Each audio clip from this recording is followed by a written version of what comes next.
What is the deal, beautiful people?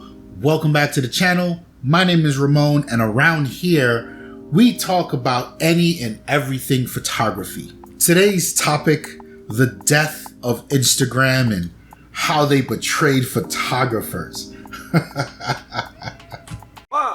2, get down.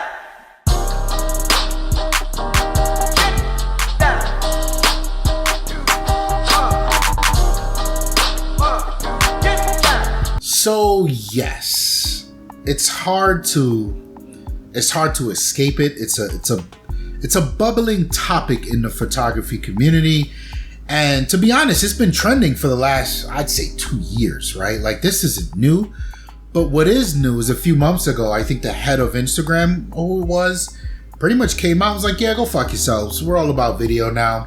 Sorry. Photographers didn't react. It didn't react well to that. And that in itself was very interesting because, like I said, it's been happening slowly but surely. And if you were paying attention, I don't know how you didn't see this, right?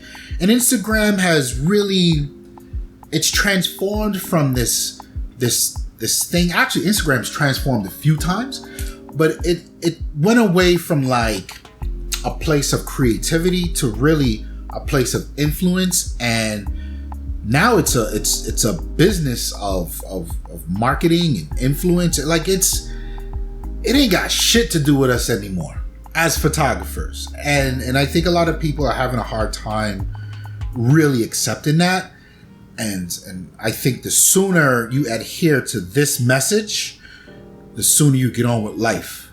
And the message is, the shit don't belong to you. Right? When it's yours, you can do whatever the hell you want with it. And as a business, Meta, Facebook, whatever they call themselves these days, are following the money. And I'm not mad at it.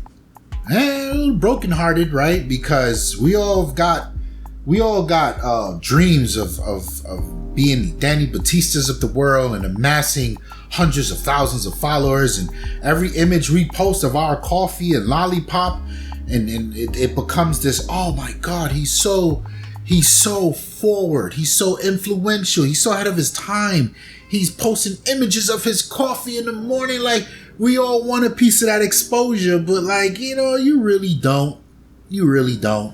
But the point remains and the message remains, it's not yours. And when it's not yours, you have no control. You never had control. And I preach this to so many photographers, be it creative or professional. You need your own piece of the pie. And you know what I'm going to say. That is a website.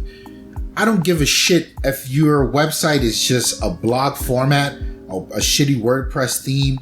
But if you can post your images there first, and then post them to wherever the hell, Instagram, Vero, Flick, wherever the hell you want to post it, then that means whenever these platforms make a pivot that does not benefit you, you still have a home base. You have somewhere that you control, somewhere that is yours, somewhere that doesn't disrupt the way you feel about putting your art, your creative shit out there for others to see. And then you won't really take that big of offense. Like Instagram, they don't give a shit about you now. It's all about reels. Oh well, a good bit of my community still knows to stop by rtperspective.com. I'm posting 2 to 3 blogs a week, and images that I would have been posted on Instagram, I post them over there now, right? And I don't have to worry about fuckboy algorithm, because today I'm posting virtual photography or gaming photography. Tomorrow I'm posting street photography. Next week it'll be a picture of the moon. The week after that it'll be a portrait. Like, who gives a shit?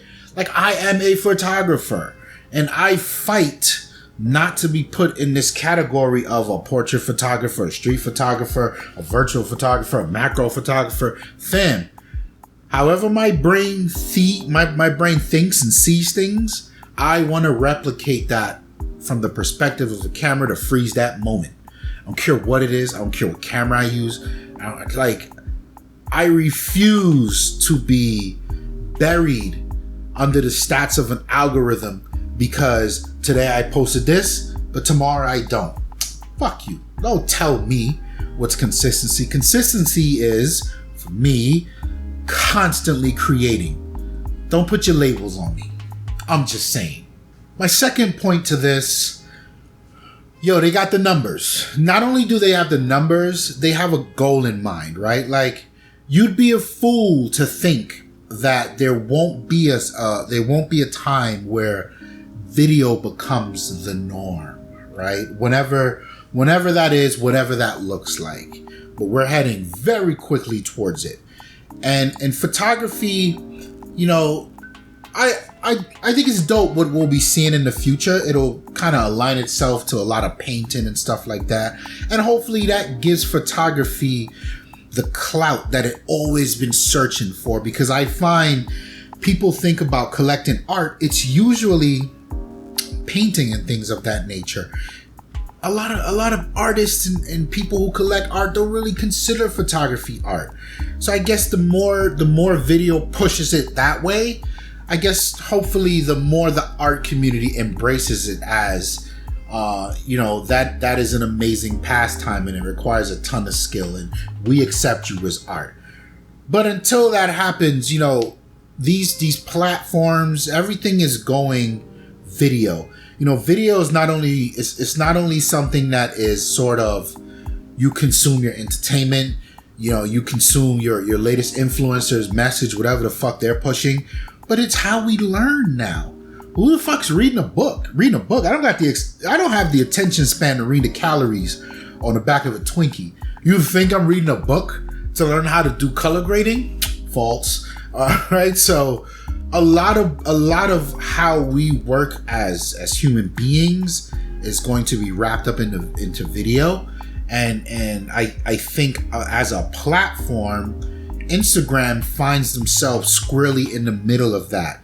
And I think it's justified, the whole things about stories, the whole things about reels. Again, I'm on your side. Like, that shit sucks. Like, because where am I going to go that I can get this rock star exposure, right? You're thinking about it wrong if that's what you're thinking. Whole nother topic. But at the end of the day, like, it's a video world, fam. And they know that. They have the numbers. So there's two things that's going on here that's funny. And I'll tell you what's funny in a second. But these big corporations, they've got metrics. Regardless of how you and I feel about reels versus photos, they know. They know how effective reels are. They know how much longer that they can keep someone engaged on the application versus a photo, right? So if you're looking at this, your favorite photographer posts this super dope image, and you're looking at it like, wow, he knocked it out of the park. This is a banger. You hit that heart button, and you hit that heart button, and then you fly into the comment section. You're still doing that all within 10 seconds. Reels, they can get you there to rewatch that 10, 15, 30, 60-second video maybe 2-3 times. Instagram wins. Right? So they know the numbers. They got it there. It's hard to tell a business not to follow the fruition of being a business and making more money. Now then, this is the part everyone's been waiting for.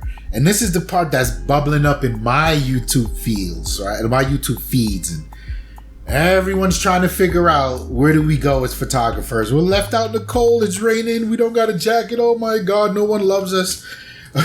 Where do you go? Well, number one, get your goddamn website together, right? But all hope is not lost. And as long as you can let go of your champagne dreams of being an influencer and being famous, you will find that there are a ton of communities out there that are welcoming to you as a photographer and will actually give you meaningful feedback and will influence you in the correct ways, in ways that will continue to build your creativity and make you a better photographer. There's a ton of these things out there. May sound strange, but there's a ton of them. Let's talk about Flickr, right? Is it the consumerism in us that we only want to be attached to what's new and popular? Flickr's been rocking. Forget who owns it, who fumbled it. Yo, Flickr's still there, fam. Flickr is still that place that you go when you're thinking about buying this one nuanced vintage lens or this one nuanced, is the Tokina better than the Samyang on the full frame Sony A7R? You know what I mean? Like, Flickr is where you really go to do your pixel peeping. That's where the metadata counts. You can search based on metadata. How fucking dope is that? You could never do some shit like that on Instagram. Why did we even leave Flickr? 500 pics. I get wild amounts of insecurity whenever I launch 500 pics. I don't know who the fuck these people are that makes the images, but constantly I see mind-blowing images on 500 pics. I don't get it. I don't know who these people are. I don't know, how did you even get in that location to capture that? Like, it's just nuts. 500 pics is one of the most inspiring photography platforms I've ever seen. Sign up for 500 pics, spend 5 days on there. I guarantee you'll be influenced. You will be, you know what? I need to do better. Because this shit right here is nuts. And they don't do any of that funny cropping stuff. There's full resolution, full quality images there. 500 pics is a dope place to be. Reddit's Reddit, fam. I don't really got to say much about it, but Reddit is less about a beautiful UI and likes and the comment. Reddit is about where you go for brutally honest feedback and some direction when you're lost. And I think it's invaluable as a photographer and a creative to have a resource like Reddit. You really should spend more time on Reddit. Twitter, I don't know what happened, but Twitter, maybe it's the NFT thing, but Twitter has become a safe haven for a lot of photographers that have really been frustrated with Instagram lately. And I think couple that with the fact that, I don't know when they made the switch, but Twitter now displays full quality images, so your work isn't destroyed and compressed like some of the pretty much any fucking form, any platform that's owned by Facebook or Meta. So yeah, Twitter's also a good place to look. Finally, one that stands out, and I actually like it, I'm spending a lot more time here, is Vero. A lot of YouTubers, I'd say in the last month or two, have been bubbling up to Vero, and I took a serious look again. I signed up when it first came out, but I never used it. What I do like about Vero is it's got a lot of that Instagram-y packaging. Your like, comment, hashtags, community. But also what's dope about it is it lets you post audio. It lets you post video, photos, of course, images, links, So what I do is I post to my blog first, then I post that blog over to Vero. Mind blown. Why the fuck did this not exist for anything else? Why does Instagram not do this, right? I really do like Vero. Right now I think it's still a little difficult to discover people. There's a little bit about the UI that can be confusing, but I think it's a nice place to probably spend some time as a photographer. Check that out as well. Before I close out the video, just some housekeeping. If you've enjoyed the video thus far, please hit that like button. I really appreciate it. Also, dig into the channel if you're new here. Look for another 2 videos. And if you like my gist, my style, I would love for you to subscribe and stick around. But I also have a question for you. What are you doing? Are you sticking around on Instagram? I get for a lot of people, it's about the community that they've created. And it's one of those things where you will be where your friends are, right? Or you will be where your favorite influencers are. Poo-poo that shit. But what are you going to do? Are you still on Instagram? Are you holding on? Are you still bitter? Are you going down with the ship? You know, is there just too much exposure on Instagram for you that it's just not worth it to hop somewhere off to just bitch and moan and get it over with? And if you're getting off that bandwagon, where you going?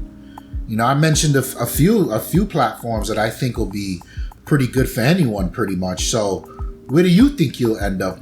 Leave the answer in the comment section down below. Let's start that conversation. I'd love to check the temperature of everyone on the channel. I think the lesson here is video is coming sooner than I thought, and sooner than I wanted to, because I'm very much still enjoying the craft of photography. And I'll have another video on the channel shortly after this about my journey, you know, how I'm ramping up to really embrace video as a creative, much like I embrace photography as a creative. I think it's just time. It's just time. I think video is dope. It can be just as dope as photography. Because I'm on the other side of the fence, I think video will be very difficult for me to get a hold of. There's a lot about video that's very different than photography. The way you use the tools, the composition, the way you think, the way you perceive things. And I'm very slowly coming to terms with that. But having platforms like Instagram pull the rug from under people in such an abrupt manner. I mean, even though I say 2 years is a long time and it's been unfolding, it's still pretty abrupt, right? So yeah, video is coming sooner than later, and that's my lesson and my takeaway from the whole thing. And my message to you guys is, just create your home base, create your safe space. That's your website, and that's where, if Instagram turned off tomorrow and they wiped off my nicely curated feed, you guys know where you'll find Ramon. You still know that you can go to my rtperspective.com, right? And I think that's invaluable. And I believe that once you guys spent a good bit of time creating that world for yourself, give a fuck what people do with their business aspects and assets, and platforms. That's just how I see it. Like the video if you enjoyed it. My name is Ramon. I'm out of here. Peace.